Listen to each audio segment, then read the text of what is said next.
श्रीपुर नाम के गांव में रामेश्वर नाम का एक ब्राह्मण अपनी मां के साथ रहता था। वो दिन रात भगवान शिव की भक्ति किया करता था। शिव नाम का जाप सदैव उसके मुख पर रहता था। ओम नमः शिवाय, ओम नमः शिवाय, ओम नमः शिवाय। रामेश्वर बेटा, आज भी तूने मुझे नहीं उठाया, खुद ही उठकर घर के सारे काम कर लिए, खीर भी भोग लगा दी तूने तो। हाँ मां, मैंने सोचा फटाफट से काम करके खीर बना लेता हूं। शिवजी भी खीर के इंतजार में बैठे होंगे। ये लो, भोग की खीर खाकर बताओ कैसी बनी है। रामेश्वर बेटा, इस खीर को तू बचपन से शिवजी को खिलाता आ रहा है। जब तेरे बापू जिंदा थे तब वो प्रसाद की खीर खिलाते थे और उनके जाने के बाद तूने ये नियम बना लिया। तेरी खीर बहुत ही स्वादिष्ट बनती है बेटे, और मुझे पता है भगवान शिव भी तेरे हाथों की खीर खाने के इंतजार में रहते होंगे। तभी तो मैं सुबह जल्दी उठकर सबसे पहले खीर ही बनाता हूं, ताकि भगवान शिव को भोग लगा सकूं। रामेश्वर का नियम था रोजाना सुबह जल्दी उठकर घर के सारे काम निपटाना और फिर भगवान शिव के भोग के लिए खीर का प्रसाद बनाना। ये कार्य पहले उसके पिता करते थे और पिता के जाने के बाद शिवजी की सेवा और खीर भोग की पूरी जिम्मेदारी रामेश्वर ने उठा ली। रामेश्वर को विश्वास था कि भगवान शिव उसके द्वारा खिलाई गई खीर को रोजाना ही खाते हैं।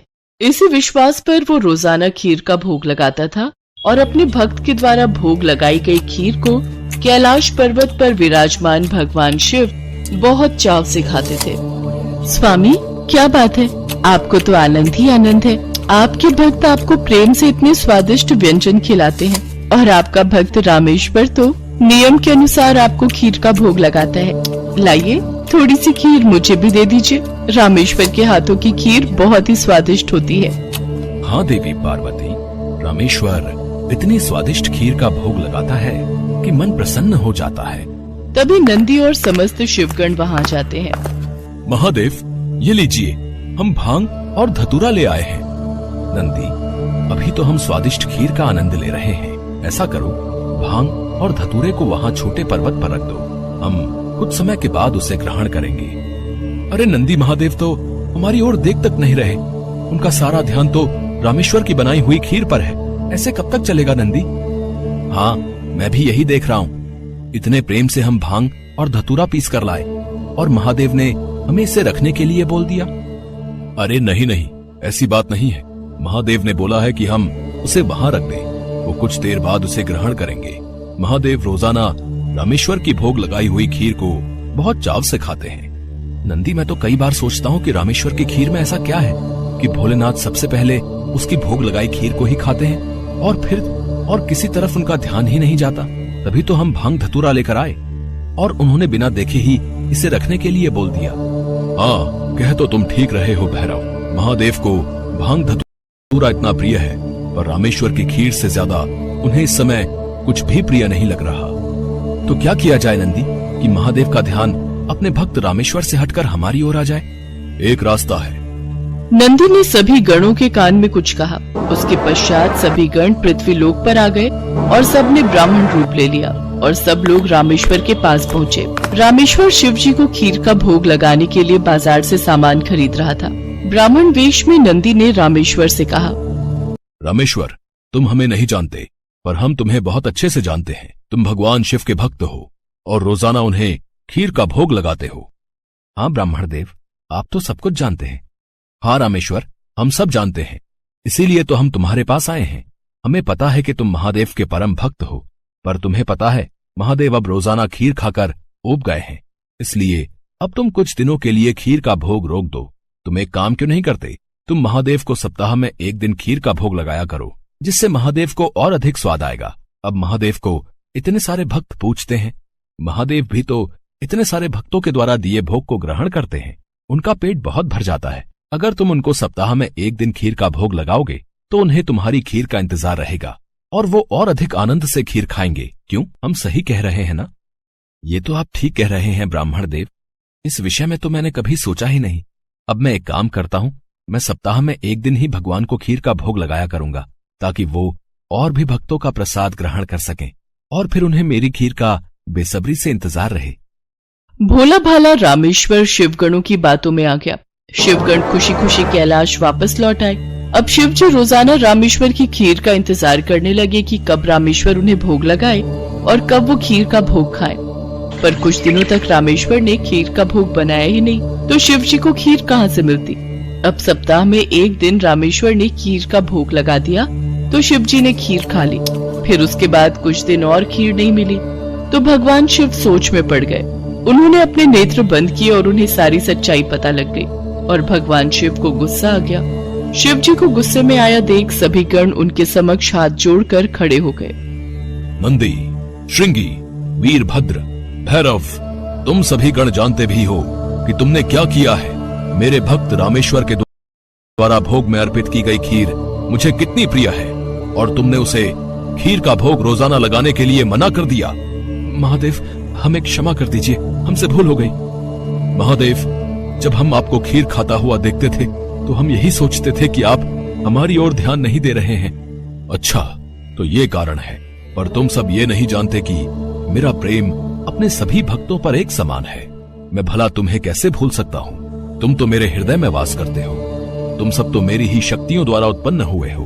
संसार में मेरा प्रत्येक भक्त मुझे एक समान प्रिय है और प्रत्येक भक्त के हृदय में मैं ही विद्यमान हूँ। इसलिए मेरा प्रेम कभी भी कम या ज्यादा नहीं हो सकता। माता पिता के लिए तो उनके सभी बच्चों में प्रेम एक समान होता है, फिर तुम ये भूल कैसे सकते हो? भगवान शिव की बातें सुनकर सभी शिवगण समझ गए कि उन्होंने कितनी बड़ी भूल कर दी। सचमुच महादेव का प्रेम तो अपने सभी भक्तों के लिए एक समान रहता है। इसके बाद सभी शिवगण फिर से एक बार रामेश्वर के पास गए। रामेश्वर, हमें भगवान शिव का संदेशा आया है। वो कह रहे थे कि तुम्हारी खीर इतनी स्वादिष्ट होती है कि वो सप्ताह भर की प्रतीक्षा नहीं कर सकते। सप्ताह में एक दिन भोग से उनका मन ही नहीं भरता। इसलिए उनकी आज्ञा है कि तुम रोजाना ही उन्हें खीर का भोग लगाया करो। आप सच कह रहे हैं ब्राह्मण देव? भगवान शंकर को मेरे हाथों की बनी खीर इतनी प्रिय है? ठीक है, फिर मैं रोजाना उन्हें खीर का भोग लगाऊंगा। ये सुनकर रामेश्वर बहुत खुश हुआ। अब एक बार फिर रामेश्वर रोजाना खीर बनाकर भगवान शिव को भोग लगाने लगा। अब तो समस्त शिवगण भी भगवान शिव के साथ रामेश्वर द्वारा भोग लगी प्रसाद की खीर का आनंद लेते और खूब भरपेट खीर को खाते। भगवान शिव और देवी पार्वती दोनों सभी गणों को इस प्रकार खीर खाता देख मंद मंद मुस्कुराने लगे। भगवान शिव ने अपने परम भक्त रामेश्वर को सभी सुख सुविधाओं से पूर्ण रखा। उसके जीवन में कभी भी कोई कठिनाई नहीं आई। रामेश्वर का विवाह एक बहुत ही सुशील कन्या के साथ हुआ। उसके घर में 2 बच्चों का जन्म हुआ। अपने परिवार के साथ संपूर्ण जीवन खुशी खुशी व्यतीत करके रामेश्वर अंत में मोक्ष को प्राप्त हुआ। भोलापुर गांव में ब्रिजपाल नाम का एक ब्राह्मण रहता था, जो कि बहुत ही आलसी स्वभाव का था। घर में उसकी पत्नी सुनीता और बेटी गुड्डी उसके साथ रहती थी। ब्रिजपाल सारा दिन खाट पर ही पड़ा रहता था। ब्रिजपाल दिन भर में बस एक ही काम करता था और वो था भगवान शंकर की पूजा। वो हर रोज सुबह शाम शंकर भगवान की पूजा करता, उनके नाम की माला जपता, फिर सो जाता। अपने आलस के कारण सारा दिन सोए रहने की वजह से अक्सर ब्रिजपाल और उसकी पत्नी में खटपट होती रहती। अब उठ भी जाओ जी, कितना सोओगे? चलो अब खाना खाकर खेत चले जाओ, फसल काटने का समय हो गया है। और हाँ, वापसी में आते हुए नदी किनारे लगे सरसों का साग तोड़ कर ले आना। घर में बनाने के लिए कोई सब्जी नहीं है। और हाँ, भूलना मत, नहीं तो आज खाना नहीं बनाऊंगी। अपनी बीवी की बातों को नजरअंदाज कर ब्रिजपाल फिर से चादर तानकर सो जाता है। सुनीता गुस्से में लाल पीली हो जाती है। उधर कैलाश में बैठी माँ पार्वती शंकर भगवान से कहती हैं, हे नाथ, ये आपका कैसा भक्त है जो आपकी भक्ति के अलावा और कुछ काम नहीं करता, बस अपने आलसी शरीर के कारण खाट पर ही पड़ा रहता है, कोई कर्म नहीं करता। आपको तो ऐसे भक्त का मार्गदर्शन करना चाहिए। देवी, इसमें इसकी कोई गलती नहीं। ये सारा किया इसके पिछले जन्म का है। तब ये एक आलसी गधा हुआ करता था जो सारा दिन मेरे मंदिर के बाहर लेटा रहता था। मंदिर में जब भी मेरे नाम का उच्चारण भक्तगण करते तो उसका स्रोत उसके कानों में गूंजता और उसे नींद में भी मेरा ही नाम सुनाई देता। फिर एक रोज श्रवण मास में ये चल बसा और फिर अगले चारों में इसने मनुष्य रूप में जन्म लिया। लेकिन इसके पिछले जन्म के आलसी स्वभाव ने इसका पीछा नहीं छोड़ा। जब सही समय आएगा तब मैं इसे ज्ञान दूंगा। हे भगवान, क्या करूं मैं इस आदमी का? ये तो फिर से लेट गए। कब से कह रही हूँ उठ जाओ, खेतों में फसल बड़ी हो गई है। अगर समय रहते उसे नहीं काटा तो उसे जानवर चढ़ जाएंगे या कोई चुरा लेगा। सुन रहे हो ना मैं क्या कह रही हूँ? हे शिव जी, ना जाने इनका आलस कब खत्म होगा। इनके आलस से तो मैं अब तंग आ चुकी हूँ। सुनीता लगातार बड़बड़ाए जा रही थी, लेकिन आलसी ब्राह्मण के सर पर तो जूं तक न रेंगे। वो तो बस चुपचाप अपनी खाट पर लेटा हुआ था। बृजपाल को ना उठता देख सुनीता गुस्से में आ जाती है और बाहर आंगन में रखी पानी की बाल्टी उठाकर लाती है और बृजपाल के ऊपर गिरा देती है। बृजपाल पूरा भीग जाता है और वो गुस्से में उठकर उससे लड़ने लगता है। काफी देर तक दोनों में खूब कहासुनी होती है। फिर वो गुस्से में घर से निकलकर शंकर भगवान के मंदिर में चला जाता है और वहां पहुंचकर शंकर जी से कहता है, हे शंकर भगवान, अपनी पत्नी की रोज रोज की झिकझिक से मैं तंग आ चुका हूं। अगर मेरी भक्ति ने आपको प्रसन्न किया है तो मुझे आप दर्शन दीजिए प्रभु। इतना कहते ही वो जोर जोर से रोने लगता है। अपने प्रति उसका प्यार और श्रद्धा देखकर शंकर भगवान उसको दर्शन देते हैं और कहते हैं, बृजपाल, तुम्हारी भक्ति ने मुझे प्रसन्न किया है। तुम सचमुच मेरे परम भक्त हो। कहो, तुम्हें मुझसे क्या वरदान चाहिए? हे प्रभु, मुझे ऐसी कोई चीज दीजिए जो मेरी हर बात माने और मेरा सारा काम कर दे। ये लो, मेरा ये छोटा त्रिशूल। तुम इस त्रिशूल को जहां भी रखोगे वो अपना काम खुद ही करने लग जाएगा और काम पूरा होने के बाद ही रुकेगा। लेकिन हां, अगर तुमने इसे काम के लिए मना किया तो ये हमेशा हमेशा के लिए गायब होकर वापस मेरे पास आ जाएगा। भगवान शंकर उसको त्रिशूल देकर अंतर्ध्यान हो जाते हैं। त्रिशूल देखकर बृजपाल ये सोचकर बड़ा खुश हो जाता है कि अब से उसे कुछ भी काम नहीं करना पड़ेगा। इसके बाद वो त्रिशूल लेकर घर पहुंचता है और अपनी पत्नी और बेटी को त्रिशूल के बारे में सारी बात बताता है। अगले दिन सुबह ही बृजपाल ने भगवान शंकर का नाम लेकर उस त्रिशूल का इस्तेमाल शुरू कर दिया। वो जैसे ही त्रिशूल को घर के बीचों बीच रखता, सारे घर में अपने आप ही सफाई हो जाती। वो जिस भी चीज पर उस त्रिशूल को रख देता वो अपने आप काम करने लग जाता। खेतों में रख देता तो अपने आप ही सारी फसल कट जाती।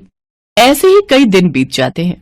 एक रोज जब सुनीता गुड्डी के साथ अपने मायके गई होती है तो बृजपाल त्रिशूल को गैस के पास रखकर कहता है, मेरे लिए जल्दी से स्वादिष्ट सा भोजन तैयार कर दो। चूल्हे पर अपने आप कढ़ाई चढ़ जाती है और उसमें खुद ही तेल मसाले पड़ने लग जाते हैं। देखते ही देखते स्वादिष्ट पकवान बनकर तैयार हो जाते हैं, जिन्हें बृजपाल बड़े ही चटकारे लेकर खाता है। आहा, वाह, मजा ही आ गया। वाह वाह वाह, क्या स्वाद है। रोज भाग्यवान के हाथों का भोजन करके तो मैं परेशान ही हो गया था। सच में कमाल का है ये त्रिशूल। खाना खाकर बृजपाल आराम से गहरी नींद में सो जाता है और फिर जब अगली सुबह जागता है तो कुएं के पास जाकर उस त्रिशूल से कहता है, जल्दी से मेरे नहाने के लिए कुएं में से पानी निकालकर इस बाल्टी में भरा जाए। कुएं में से पानी निकालना हो, पौधों को पानी देना हो, साफ सफाई, कपड़े, बर्तन, सभी तरह के काम वो त्रिशूल बृजपाल के कहते ही कर देता। बृजपाल बगीचे में पड़ी पाइप के पास जाता है और अपने त्रिशूल को उससे छुआते हुए कहता है, पाइप, जल्दी से इस बगीचे में लगे पेड़ पौधों को अच्छे से पानी दे दो। पाइप अपने पौधों में पानी देने लग जाती है। फिर आलसी ब्राह्मण खुश होते हुए आराम से सोने चला जाता है, लेकिन सोने के कुछ देर बाद ही लाइट चली जाती है। फिर वो अपने त्रिशूल को हथपंखा पर रखते हुए कहता है, हे हाथ पंखे, जब तक लाइट नहीं आ जाती तुम मुझे इस पंखे से हवा करो। उसके ये कहते ही हथपंखा उसे हवा करने लगता है। कुछ देर बाद जैसे ही लाइट आती है तो वो हथपंखा बंद हो जाता है। एक दिन बृजपाल को बड़ी तेज भूख लग रही होती है। उसने खाली थाली अपने सामने रखी और जमीन पर बैठ गया। फिर त्रिशूल को थाली पर लगाकर कहने लगा, अब इसमें से जल्दी जल्दी स्वादिष्ट पकवान निकल कर आते जाए। कुछ ही देर में कई तरह के पकवान थाली में आते गए। कितना अच्छा होता अगर मुझे अपने आप खाना खाना ना पड़े और खुद ही मेरे मुंह में सारा खाना चला जाए। ऐसा कहकर उसने त्रिशूल को अपनी प्लेट पर लगाया और कहने लगा, अच्छे अच्छे पकवान जल्दी से मेरे मुंह में आ जाएं। उसके ऐसा कहते ही थाली में से तरह तरह के पकवान निकलकर उसके मुंह में जाने लगे। और वो बड़े ही चटकारे लेकर उनको खाने लगा। पर ये मजा कुछ देर तक का ही था। कुछ ही देर में उसका पेट भर गया और वो खा नहीं पा रहा था। लेकिन पकवान थे जो कि उसके मुंह में लगातार जाते ही जा रहे थे। उसका पेट और मन पूरी तरह भर चुका था। वो जैसे ही उन्हें रोकने की बात सोचता है तो उसे भगवान शंकर की कही वो बात याद आई जिसमें उन्होंने कहा था कि अगर त्रिशूल को काम करते हुए रोका गया तो ये वरदान वहीं समाप्त हो जाएगा और त्रिशूल फिर से शंकर भगवान के पास पहुंच जाएगा। तभी वहां सुनीता गुड्डी के साथ अपने मायके से लौटकर पहुंच जाती है।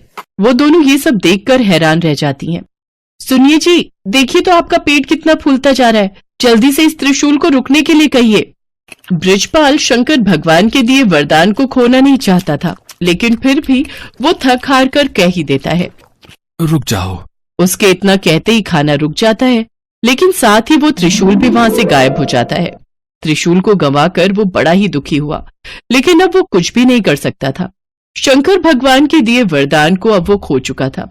अभी तक बृजपाल ने जितने भी काम त्रिशूल को दिए थे वो सब कब रोकने हैं ये उसने साथ में ही बता दिया था, लेकिन खाना खाते हुए कब रुकना है ये कहना वो भूल गया था, जिस कारण खाना बिना रुके ही उसके मुंह में आता ही जा रहा था।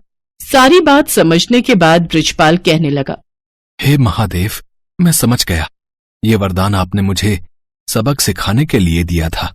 सचमुच में मैं कितना मूर्ख था जो हर छोटे छोटे काम के लिए भी आलस दिखाता था, और अब मुझे सीख मिल चुकी है कि छोटे छोटे काम के लिए किसी दूसरे पर निर्भर रहने से कितनी बड़ी मुसीबत आ सकती है। उस दिन के बाद से बृजपाल ने हमेशा हमेशा के लिए आलस त्याग दिया और हर रोज खेत जाने लगा। अपने सभी काम खुद करने लगा और दिन में 2 बार भगवान शंकर की पूजा भी करता। अब उसका जीवन पूरी तरह से सफल हो गया।